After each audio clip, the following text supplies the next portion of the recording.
C'est à travers le service MTN Mobile Money de la société de téléphonie mobile MTN Congo que les bénéficiaires du projet de protection sociale et d'inclusion productive des jeunes ont reçu leur allocation le 27 août dernier à Olombo.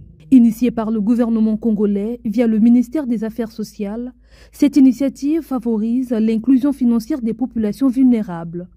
La mise en œuvre des activités de ce projet traduit la volonté du gouvernement de la République de sortir ses compatriotes en situation de vulnérabilité de la précarité à travers ces transferts monétaires conditionnels et le financement des activités génératrices de revenus.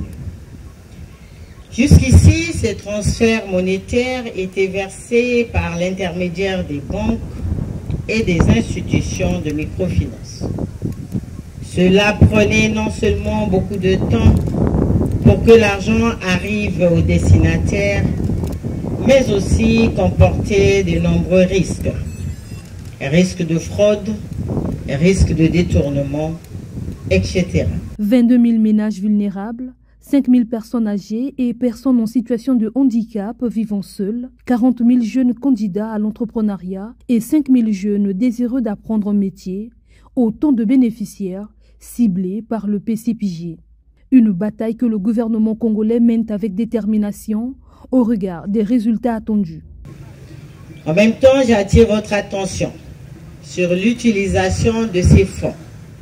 Ils doivent servir à acheter, notamment, les fournitures scolaires de vos enfants en âge scolaire, à favoriser la fréquentation des centres de santé intégrés, à améliorer l'alimentation de vos enfants, à réaliser les consultations pré- et postnatales pour les femmes enceintes et à veiller à l'assainissement de votre environnement immédiat. La bonne utilisation des transferts monétaires que le gouvernement vous offre vous permettra de renforcer votre résilience au choc de toute nature. Grâce à Mobile Money, MTN Congo réaffirme sa volonté d'accompagner le gouvernement congolais dans l'une de ses missions régaliennes, assurer la croissance économique et l'autonomisation des populations vulnérables. C'est une grande opportunité pour entrer dans des lieux les plus éloignés. On est là pour s'assurer que le réseau est stable, la disponibilité des fonds. Deuxièmement, c'est pour l'éducation des fraudes.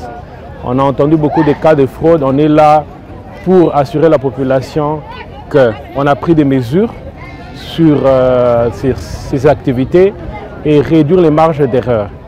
On a une grande opportunité d'accompagner le gouvernement, surtout le ministère des Affaires sociales ainsi que la Banque mondiale et tous les partenaires inclus dans ce projet. Nous pensons que l'inclusion financière est un élément clé pour une croissance économique des peuples vulnérables. Le projet PCPJ cible plusieurs localités, entre autres Mindouli, Lekana, Kindamba et Djambala.